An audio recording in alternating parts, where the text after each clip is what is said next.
Here back with our video. It is WCW Mayhem review here on 1999 year in review. It started up with the 32-person tournament. You had a lot of people in this, but overall the tournament was just booked heavily bad.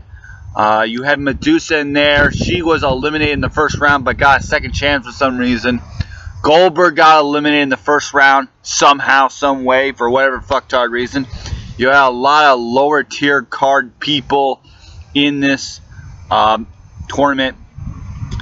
But anyways, Mayhem has the semifinals and the final matches, so that's good. It's not a show based around an entire tournament. That's good. We start off with the very first match, the semifinals of the tournament.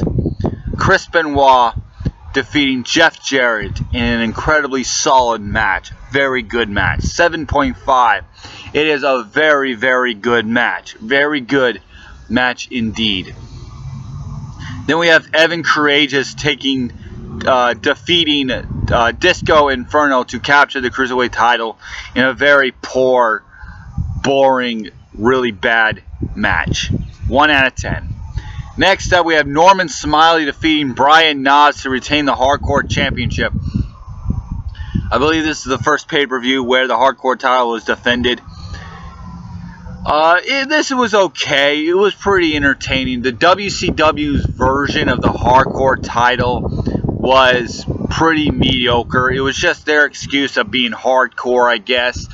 But Norman Smiley was a very bright light of the entire shitty hardcore division of WCW. Norman Smiley was like the Crash Holly of WCW. It was pretty damn entertaining. I mean, you gotta get with the big wiggle. They were fighting in the elevator, they were fighting backstage, they were throwing food at each other. It was kind of funny. 3 out of 10. Gotta love the big wiggle Norman Smiley. Next up, we have the Revolution defeating the Filthy Animals in a 6-person elimination match. This was okay. Nothing too exciting about it.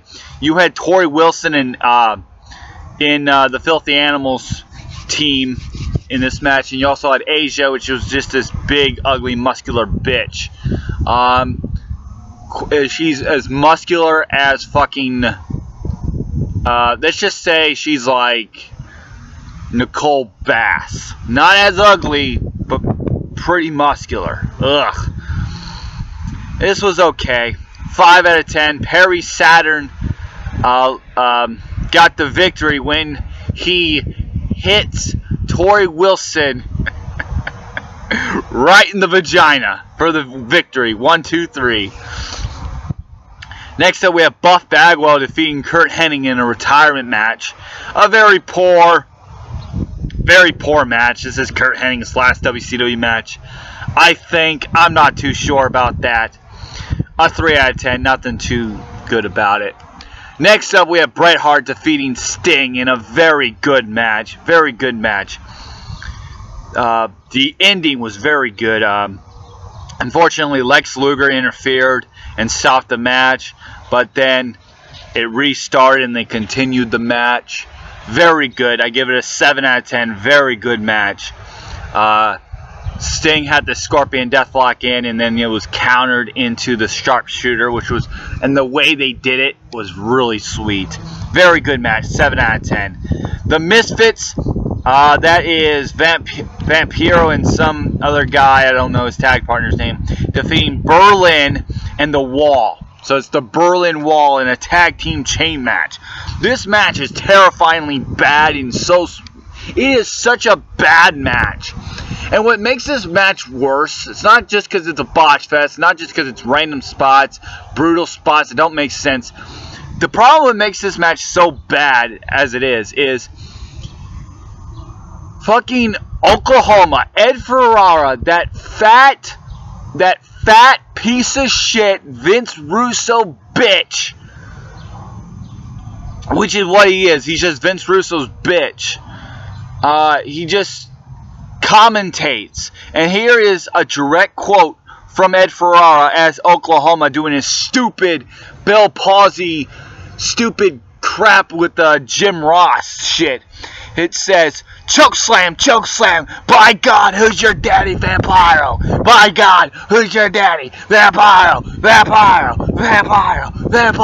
good God, I must be broken out. Please stop the damn match. Enough's enough. I wish it did stop this match because this was bad. Oklahoma, Ed Ferrara, whatever, go fuck yourself. All you were was Vince Russo's bitch. That's all you fucking were. You're like John Laurinaitis to Vince McMahon. That's what you are. Except worse, bitch. Next up, by the way, 0 out of 10. I can't stress that enough. Then we have Meng defeating Lex Luger in a very poor match. 3 out of 10. What was funny, Lex Luger was actually smart. And when he interfered in the Bret Hart match, he played off like he was injured, like his neck was kind of broken. So he had this neck brace, and he went out there and he said, "I'm not going to compete tonight, but I will personally write a check to every Total Package fan out there." Needless to say, I'm pretty sure he spent a total of $0 because he has no fans. I'm just kidding. I always liked Lex Luger. But he had the neck brace on to protect him from the claw hold from Meg. Meg would win this poor match. 3 out of 10. Next up, we have Goldberg defeating Sid Vicious in another poor match. 3 out of 10. We had Scott Hall defeating Booker T to retain his US/television titles. It was okay. It was too short. 4 out of 10. Then we have another match that pisses me off so bad. We have Kimberly Page and David Flair. Yes, Kimberly Page versus David Flair. Are you serious? This match was bad. And what makes it so bad, it was just so uncomfortable to watch because David Flair had this crowbar and he looked like fucking Jason Voorhees with it. He looked like fucking a guy at a fucking horror movie. It was so freaking uncomfortable and so unnerving. It wasn't scary in a good way. It was like scary and just an uncomfortable, like, get the fuck off my screen. Like, I don't want to see this at all. It was just a stupid, uncomfortable match. This match is terrible. 0 out of 10. The Jersey Triad comes out, beats up David Flair. Kimberly Page whacks David Flair with his jockstrap. Seriously. Arn Anderson comes out to help David Flair, but David Flair turns on Arn Anderson like when Mike Myers tries to kill that his therapist or whatever. Not too good with horror movies. But this match was just uncomfortable, to say the least. 0 out of 10. Next up, we have the main event. Bret Hart defeating Chris Benoit in the finals to capture the WCW World Heavyweight Championship. This match is very good. It's very good. Not as good as their tribute match to Owen Hart, but a very great match. We're talking a very good match. A very good match. I mean, Benoit hits a tombstone pile driver, hits the diving headbutt. Out comes the Outsiders. Out comes Goldberg. And the funny thing about this is, for some particular reason, we were in Toronto, Canada for Mayhem. This is where it's at, in Toronto, Canada for Mayhem. For some particular reason, they booed the fuck out of Goldberg and threw toilet paper at him. They threw toilet paper at Goldberg and booed him every way. Here comes the Outsiders cheering them on, and here comes Goldberg. Boo! Canadians hated his guts.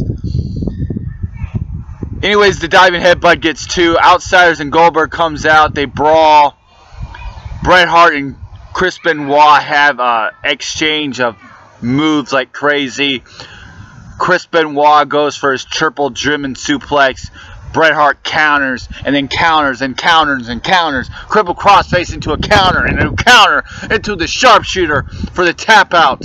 And that's it, the end of it. And finally, after all this time, after 2 years of being in WCW almost, they finally do something after turning heel one week and turning babyface the next week, turning heel again and babyface again. They finally do something with him. And they finally give him the strap.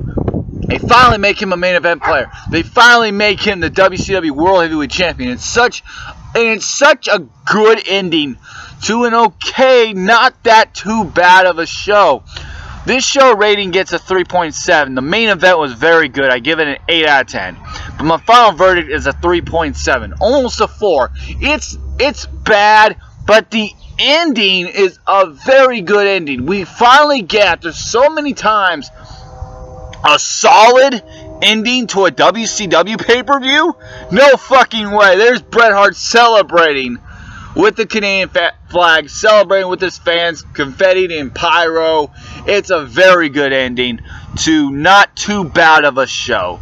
3.7 out of 10. Catch you next time for the Survivor Series, the worst show of the WWF in 1999. Bye.